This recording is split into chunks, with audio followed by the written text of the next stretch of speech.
tardes. En primer lugar, agradecer al colegio la invitación para participar en este ciclo de charlas. Muchas felicidades a los bioquímicos, a toda la familia bioquímica, y un agradecimiento a todas las personas que estamos compartiendo este espacio. En esta oportunidad les voy a contar la experiencia del equipo de trabajo del Laboratorio de Detección de Infecciones Transmisibles por Transfusión del Centro Regional de Hemoterapia.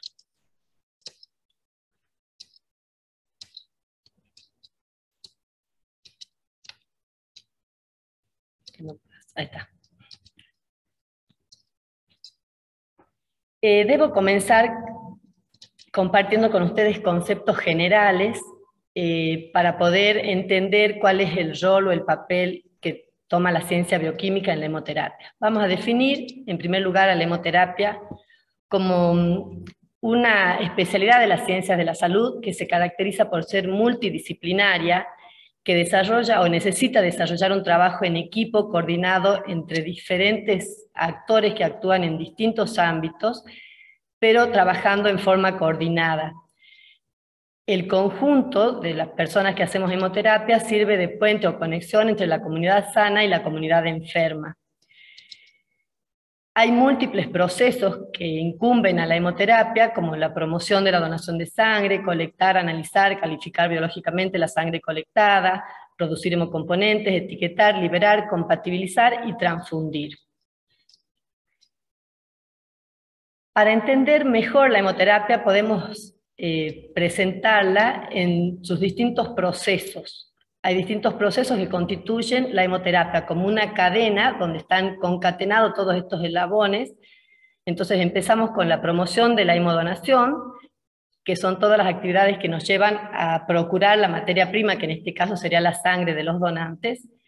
El segundo eslabón sería la hemodonación propiamente dicha, donde es necesario una entrevista previa con el donante, un control clínico, y si califica apto, se realiza la extracción.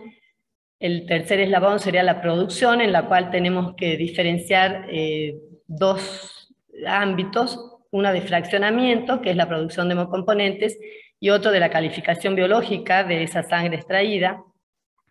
Y por último, la transfusión propiamente dicha, que debe ser como una calidad de medicamento, que sería como un trasplante, ya que la sangre es un tejido vivo. Todos estos eslabones de la hemoterapia se asientan o se apoyan en la seguridad transfusional. En primer lugar, vamos a hablar entonces de la promoción, que todas las actividades y los actores que participan en esta etapa tienen por finalidad la de garantizar un suministro adecuado de sangre y hemocomponentes para las necesidades locales, y se hace imprescindible el mantenimiento de una base de donantes activa y suficientemente amplia. Por ello se requiere implementar estrategias para fidelizar a los donantes habituales, además de proveer formas de lograr la incorporación continua de nuevos donantes. Como verán, en esta etapa intervienen promotores de la donación, comunicadores sociales, periodistas, comunicadores en general, o sea, docentes.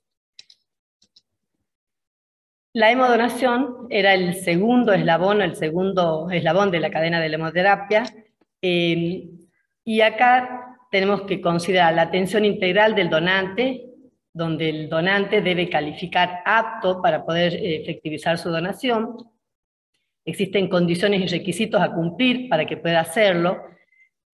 Debe hacerse una entrevista médica, se toman datos clínicos, se hace un hemograma, el donante firma en la ficha del donante su consentimiento informado, donde él acepta o declara que no tiene o que no reconoce tener factores de riesgo de tener infecciones que puedan ser transmitidas por sangre, y firma el consentimiento informado también para con la autorización para que se realicen los métodos y de laboratorios que exige la ley. Si cumple con todos los requisitos, el donante es calificado apto y se realiza la donación. También es necesario que conozcan que se entrega lo que se llama la ficha de autoexclusión, porque si el donante, a pesar de que ya haber realizado la donación, recuerda algún factor de riesgo por el cual debería haber sido excluido de haber realizado esa donación, se le da la posibilidad de que él, en su ficha de autoexclusión, nos indique que no utilicemos su sangre. Entonces, en ese caso, esa sangre es estudiada, pero no se utiliza para transfusión. Y la ley de sangre también exige que se ofrezca un refrigerio luego de la donación. Las condiciones para ser donantes, ya que estamos, les comunico para que puedan concurrir a donar al Banco de Sangre Intrahospitalario o al Centro Regional de Hemoterapia, son concurrir con el DNI, tener entre 16 y 65 años de edad, pesar más de 50 kilos, estar y sentirse sanos el día que van a efectuar la donación, saber que no padecen de enfermedades posibles de ser transmitidas por sangre, como puede ser Chagas, sífilis, brucelosis, hepatitis B, hepatitis C, HIV y HTLV, y saber que no tienen conductas de riesgo incrementado de padecer infecciones transmisibles por transfusión. El segundo proceso, ¿cómo se cuenta esto? El tercer eslabón es la producción y el fraccionamiento. Una vez que el donante ha efectuado su donación, se obtiene lo que se llama sangre entera. Esa sangre entera puede ser separada en sus hemocomponentes, ya sea por métodos físicos, de centrifugación o de cambios de temperatura. Entonces, podemos obtener a partir de esta sangre entera, por centrifugación, glóbulos rojos, plasma, que por lo general se obtiene plasma fresco y se lo congela y es válido hasta un año, como plasma fresco congelado, plaquetas, granulocitos que se producen a necesidad o a solicitud especial, y de este plasma fresco congelado, por cambio de temperatura, podemos obtener lo que se llaman crioprecipitados. Tanto los glóbulos rojos, el plasma, las plaquetas, los granulocitos y los crioprecipitados se llaman hemocomponentes. Los glóbulos rojos tienen una vida útil en el refrigerador, en heladera, de hasta 30 días. El plasma fresco congelado es válido como plasma fresco hasta un año a menos 20 grados centígrados, a 20 grados centígrados bajo cero. Las plaquetas en movimiento constante duran 5 días a temperatura ambiente. Y bueno, los granulocitos, como les dije, se preparan a solicitud. Y los crioprecipitados siempre también están en un stock, aportan factores de la coagulación y por lo general en el centro de hemoterapia se tiene un stock mínimo disponible. ¿Qué son los hemoderivados? Por lo general, en todo banco de sangre, en general en la hemoterapia, se produce un excedente de plasma fresco congelado, porque las guías de uso seguramente tienen menos indicaciones de uso el plasma fresco congelado. Entonces, por eso es lo que se propicia que todos los bancos de sangre o los centros regionales de hemoterapia, todo su excedente de plasma fresco lo vehiculicen hacia la planta de hemoderivados, que en este caso funciona en Argentina, en la Universidad Nacional de Córdoba, que es una planta modelo en Sudamérica, que recibe los excedentes de plasma de todo el país, y no solo de Argentina, sino también tiene convenios con Uruguay, Chile, Ecuador y Paraguay, que derivan todos sus excedentes de plasma a esta planta, previo a firma de un convenio de intercambio plasma por hemoderivados. Entonces, en la planta de hemoderivados de la Universidad Nacional de Córdoba se producen albúmina sérica humana, gamma globulina endovenosa, gamma anti-D, gamma antitetánica, factor 8 antihemofílico, antitrombina 3, inmunoglobulina de administración subcutánea, entre otros. Entonces, redondeando, de la unidad de sangre entera se obtiene hemocomponentes y hemoderivados.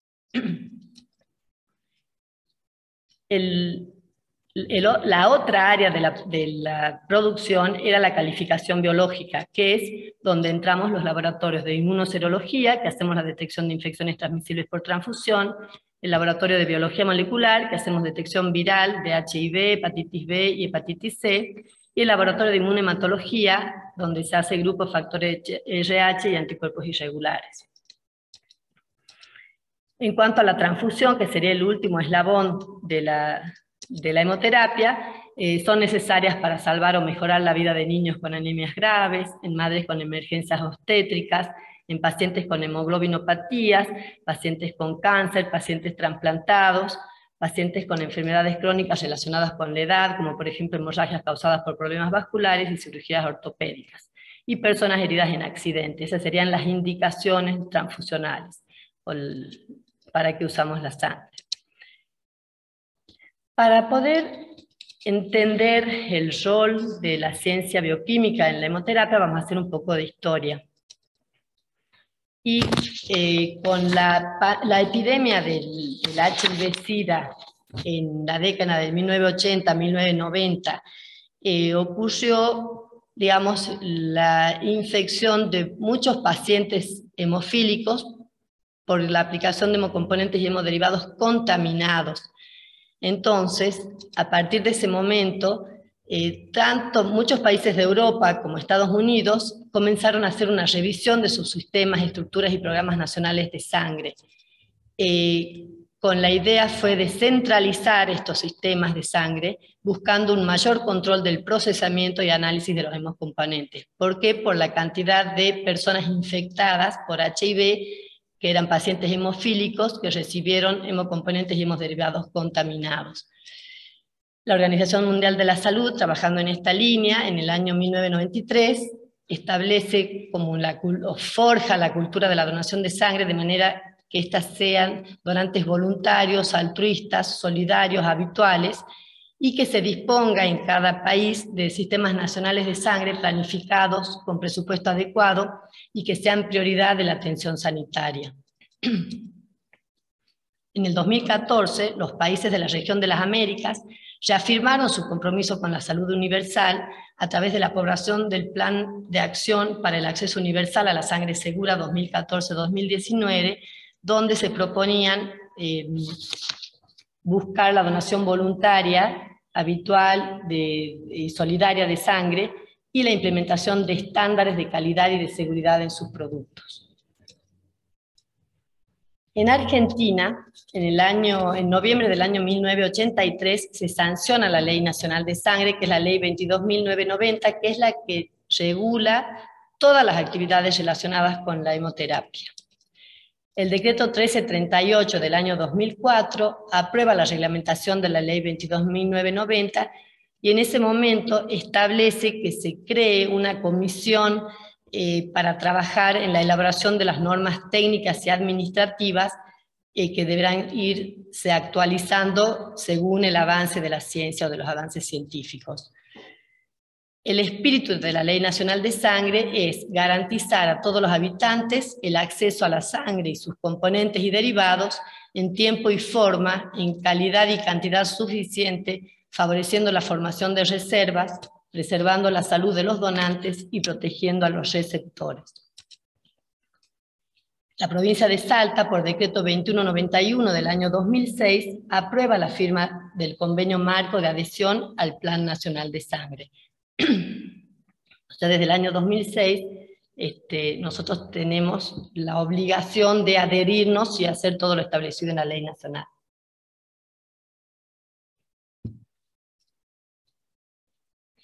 En el año 2013 se aprueba la resolución 797, donde se establecen las normas técnicas y administrativas que actualmente están en revisión nuevamente, desde el año pasado se están revisando, así que seguramente este año o el que viene se actualizarán, y establecen todo lo que tiene que ver en cuanto a las normas técnicas y administrativas. Categoriza los servicios de hemoterapia en tres: el Centro Regional de Hemoterapia, que es independiente de los servicios hospitalarios y realiza los procesos de donación, calificación biológica, preparación de productos sanguíneos, almacenamiento y distribución. El Banco de Sangre Intrahospitalario, que realiza los procesos de donación y preparación de productos sanguíneos para cubrir las necesidades de su institución. En Salta son bancos de sangre intrahospitalarios el Hospital San Bernardo, con su servicio de hemoterapia, y los hospitales Presidente Perón de Tartagal, el centro del Banco de Sangre Intrahospitalario del Hospital San Vicente de Paul de Orán y el del Hospital San Roque de Embarcación. Y la tercera categoría que establece las normas es el servicio de transfusión hospitalario, que realiza los procedimientos de transfusión, estudios inmunológicos en pacientes, en embarazadas y en recién nacidos, la infusión de la transfusión autóloga y las aféresis terapéuticas, y participa en la promoción de la donación de sangre con el Banco de Sangre Intrahospitalario, con el Centro Regional de Hemoterapia, según al cual estén adheridos. Estas normativas también establecen que tanto el Centro Regional de Hemoterapia, los bancos de sangre intrahospitalarios, como los servicios de transfusión hospitalarios, deben implementar un programa de garantía de calidad, implementar y mantener un programa de garantía de calidad. Y establecen que el plantel debe estar formado por médicos, bioquímicos o biólogos, técnicos de laboratorio, técnicos de hemoterapia, promotores, comunicadores, personal administrativo, de servicios generales y mantenimiento. Llegamos al Centro Regional de Hemoterapia. El 17 de diciembre del año 2009, el Decreto Provincial 5243 crea el Centro Regional de Hemoterapia, siendo la autoridad de aplicación de las normas vigentes en la especialidad de hemoterapia en el ámbito provincial. El Laboratorio de Detección de Infecciones Transmisibles por Transfusión, el Laboratorio de ITT, forma parte de la calificación biológica. Les comento que, por ejemplo, la resolución 848 del 17 de mayo de 2010 crea el consultorio de atención de donantes reactivos. Esta resolución lo que hace es disponer un consultorio en el Hospital Señor del Milagro, que es atendido por la residencia de infectología de ese hospital, al cual deben ser direccionados todos los donantes que resulten con alguna de las serologías reactivas. Esto a nivel de los hospitales y servicios de hemoterapia de Salta Capital.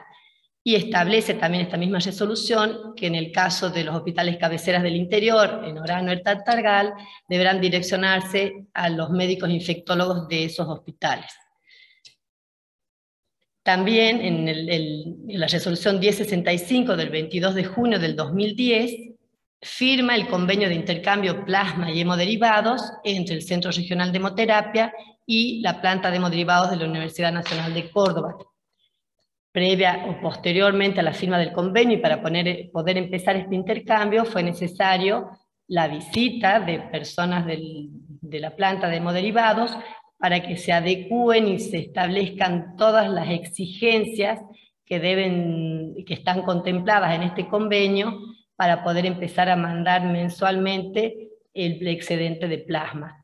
La participación bioquímica en este envío debe acompañarse todas las unidades de plasma que mes a mes se mandan a Córdoba para la planta de hemoderivados, van acompañadas con los informes indicando de cada unidad de plasma que se envía, la serología no reactiva, por supuesto, el número de lote, la fecha de vencimiento y la marca del reactivo utilizado en el análisis de todas las determinaciones que se hacen a cada unidad. La resolución 1894 del año 2014 establece declara el laboratorio de ITT como el laboratorio de referencia provincial de la red de laboratorios que controlan sangre a transfundir. Las normas técnicas y administrativas también establecen las funciones del bioquímico en el servicio de la hemoterapia y la definen como el profesional que en cumplimiento de las normas vigentes ejecuta actividades asistenciales, administrativas, docentes y de investigación.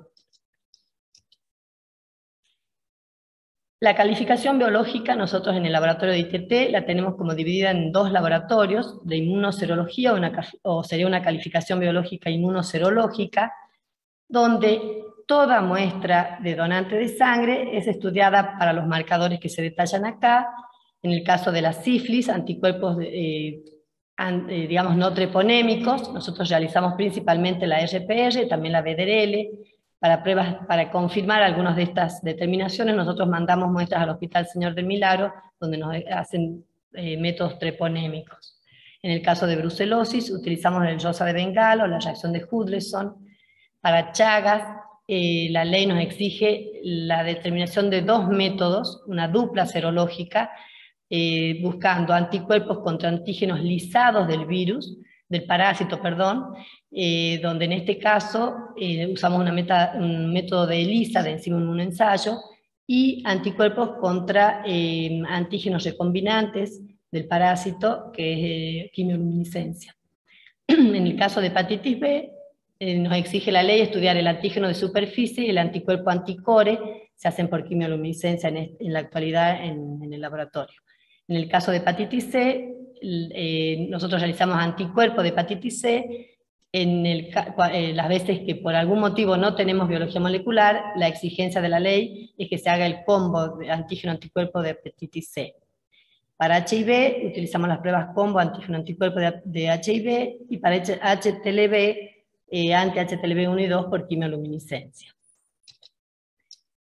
La calificación biológica, considerando los test de ácidos nucleicos, se hacen en el laboratorio de biología molecular. Tenemos un equipo COBAS S201 de Roche en una plataforma que es multiplex. Son métodos automatizados para grandes volúmenes de muestras y para determinar virus de hepatitis B, virus de hepatitis C y virus de la inmunodeficiencia humana. Esta metodología de test de ácidos nucleicos la tenemos instalada en el Centro de Hemoterapia desde julio del año 2013. Lo que tenemos que tener en cuenta es que todos los métodos que acabo de describirles, tanto del laboratorio de inmunoserología como el de biología molecular, para bancos de sangre, son métodos de tamizaje o de screening, donde estos métodos tienen una alta sensibilidad para poder captar a todos los enfermos o infectados y evitar transmitir una infección transmisible por transfusión, y que es diferente a la alta especificidad que deben tener los métodos para diagnóstico, donde deben evitar los falsos positivos y para evitar llegar a un diagnóstico erróneo. Acá, en este cuadro, podemos observar cómo se ha ido incrementando el número de muestras de donantes estudiadas por año, justamente porque a medida que fuimos transitando desde el 2010 hasta la fecha, se han ido realizando o concretando convenios de adhesión de los distintos servicios de transfusión hospitalarios. Entonces empezamos en el 2010 con 2.239 donantes al año, y así fuimos ascendiendo hasta llegar al año 2021 en el laboratorio de inmunoserología, donde se estudiaron 18.289 donantes en el año 2021. En el laboratorio de biología molecular abrió sus puertas en julio del 2013, comenzamos a trabajar. En ese momento también coincidió la adhesión del sector privado, de muchas clínicas y sanatorios de Salta Capital, y por eso es lo que empezó a ascender exponencialmente el número de muestras estudiadas. Como no se pudo concretar aún hasta la fecha convenios de adhesión al Centro Regional de Hemoterapia desde el Hospital San Bernardo, el Hospital San Vicente de Paul de Orán, el Hospital Presidente Perón de Tartagal y el Hospital San Roque de Embarcación, se ofrece una alternativa intermedia de centralización. Estos cuatro hospitales que he nombrado derivan diariamente las muestras de sus donantes para ser estudiados en el laboratorio de biología molecular. Con esta estrategia se logró que todos los donantes de sangre de la provincia que tienen estudios de biología molecular, en este cuadro podemos ver cómo ha ido incrementando. La línea azul son las muestras del laboratorio de inmunoserología y la línea roja la de biología molecular. El mayor número de muestras estudiadas en biología molecular se explica por esas muestras estudiadas de los hospitales del interior y del San Bernardo. Este cuadro muestra la cero prevalencia en la población de donantes de sangre, está en porcentajes, que me faltó poner en este cuadro. Entonces acá tenemos las pruebas, por ejemplo, para RPR, alrededor andan de un 0,68 a un 1,25, vemos cómo ha ido aumentando la prevalencia de sífilis al correr de los años. Este evento se observa en todo el país, en todos los centros de hemoterapia. El rosa de Bengala más o menos se mantienen entre 1 y 0,78%, el Chagas más o menos en estos valores, superficies son valores muchísimo más bajos, el core está más o menos a la altura del Chagas, la hepatitis C es mucho más bajo, el combo de HIV, y en general podemos decir que tenemos un descarte por serología reactiva de un 4,8 a un 5,30%. También tenemos que contarles que desde la implementación de las técnicas de biología molecular en el Centro Regional de Hemoterapia hemos tenido 5 casos de ventana serológica. Estos casos no hubieran sido, o se hubieran sido transfundidos de no contar con esta tecnología. El primer caso ocurrió el 22 de enero del año 2015, donde en el laboratorio de inmunoserología, en esa época hacíamos el método de ELISA, combo antígeno-anticuerpo, nos dio el resultado no reactivo, y las pruebas de biología molecular en pool inicialmente dieron reactivas, se abrió el pool y se identificó esa muestra. Se hizo la convocatoria al donante y se pudo comprobar la seroconversión. El segundo caso fue en diciembre del año 2015, de ese mismo año. En este caso fue para una hepatitis B, donde inicialmente las pruebas ya teníamos quimioluminiscencia en esta altura, nos dieron no reactivas para core y no reactivas para antígeno de superficie, dio reactivo el pool para hepatitis B, y cuando se identificó las 6 muestras que componen el pool, pudimos determinar cuál era la muestra de ventana serológica. Se contactó al donante, se tomó una nueva muestra y se pudo comprobar la seroconversión. El tercer caso fue en el año 2016, en ese momento hacíamos quimioluminiscencia ya para HIV combo, nos dio no reactivo en el laboratorio de inmunoserología y reactivo en pool y en muestra individual. Pudimos también comprobar la seroconversión. En este caso creo que se trataba de un donante del interior de la provincia. El cuarto caso, en el año 2017, fue de hepatitis C, que hasta ahora es el único caso. Y en este caso nos dio no reactivo la búsqueda de anticuerpos contra hepatitis C y reactiva la biología molecular en pool e individual. Este donante también era del interior de la provincia y no había buenos registros y no se pudo comprobar la seroconversión. Y el quinto caso fue en el año 2020, es una hepatitis también, donde el antígeno y anticuerpo de hepatitis B nos dan negativo, antígeno de superficie y anticore, y reactivo en pool y reactivo individual, y pudo comprobarse la seroconversión. Dentro de los mandatos de la ley de sangre y de las normas técnicas administrativas, era el aseguramiento de la calidad de los productos. Entonces también se empezó a trabajar desde un principio en la calidad. Lo que se hizo desde el comienzo fue identificar los procesos de cada área. ¿Para qué? Para elaborar los procedimientos operativos estándares, lograr la capacitación permanente del personal.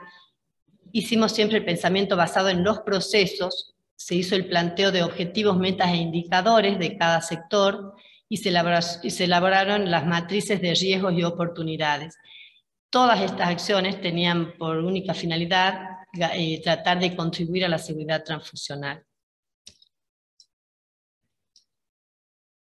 Trabajando en este sentido, el 27 de abril del año 2018 se accede en los laboratorios de ITT, de inmunoserología y de biología molecular, a la certificación de cumplimiento de los requisitos de la norma IRAM ISO 9001-2015, que resultó con el registro 9008679, cuyo alcance es ingreso, procesamiento y emisión de resultados de muestras de inmunoserología de tipo Chagas recombinante, HTLV 1 y 2, HIV antígeno-anticuerpo, HCV anticuerpo y antígeno de superficie de hepatitis B y anticore de hepatitis B.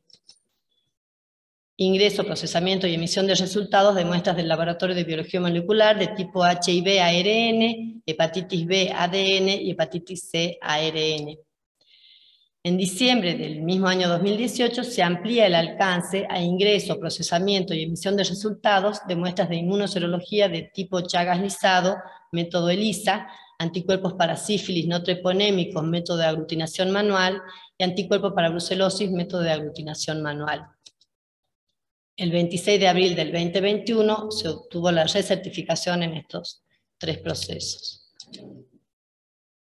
Bueno, y así como dije que en el año 1980 al 90, con la epidemia de HIV, fue necesario la introducción de la ciencia bioquímica en la hemoterapia, la pandemia COVID también tuvo que ver seguramente, también tuvo que incluir a la ciencia bioquímica, no solo para el diagnóstico, como seguramente muchos de ustedes en los laboratorios deben haber estado mano a mano con los médicos, en lo peor de la pandemia, sino también en la búsqueda de algún tratamiento donde en ese caso tuvimos que participar en el año 2020 de lo que se llamó Protocolo de Acceso Extendido, PAE, incluido en el Plan Estratégico para regular el uso de plasma de pacientes recuperados de COVID-19 con fines terapéuticos. Eso fue por una resolución ministerial del Ministerio de Salud de la Nación, la 783 del año 2020, y que todas esas actividades estuvieron coordinadas por la Dirección de Sangre y Medicina Transfusional. Para eso tuvimos que elaborar un POE para la obtención, por el método de aféresis, la producción, liberación, conservación y distribución de plasma convaleciente COVID como producto de tipo experimental. Y tuvimos que poner a punto y validar la cuantificación de los anticuerpos de tipo IgG anti-SARS-CoV-2, que me acuerdo que además dentro de este protocolo había que guardar como, no sé si eran 7 muestras, 10 muestras, 8 tubos en criopreservar de suero y de plasma de cada uno de los plasmas convalecientes extraídos, para que luego serían derivados al Instituto Maestegui para la tipificación de anticuerpos neutralizantes, pero bueno, esto quedó sin conclusión, porque evidentemente no fueron, los resultados terapéuticos no fueron los esperados y se discontinuó esta investigación. Entonces, como conclusiones, el desarrollo y crecimiento de la hemoterapia no es posible sin la participación de la ciencia bioquímica, contribuyendo a la seguridad transfusional y a la calidad de los hemocomponentes y hemoderivados. Es protagónico el rol bioquímico en la liberación de las unidades aptas para transfundir, en el resguardo de la información producida, todos los resultados, que entre paréntesis les cuento, es ley, debemos cumplir de acuerdo a la ley, el resguardo en papel e informático de todos los resultados, de todos los estudios que se hacen a cada donante, y esa información debe ser resguardada de por vida, o sea, por tiempo indefinido. En la convocatoria de donantes con resultados reactivos también es preponderante el rol del bioquímico, porque nosotros somos los que iniciamos las cartas de citación. Toda la información que se produce se carga en CISA con fines epidemiológicos por semana epidemiológica, en forma agrupada por semana epidemiológica y en forma nominal los casos reactivos. También participamos en la validación de métodos de tamizaje y en trabajos de docencia e investigación. Y el rol bioquímico también se destaca en la implementación y mantenimiento del programa de aseguramiento de la calidad, que comenzó con la certificación de los procesos de laboratorio, como les conté, y que pretende la inclusión progresiva de todos los procesos para la seguridad transfusional.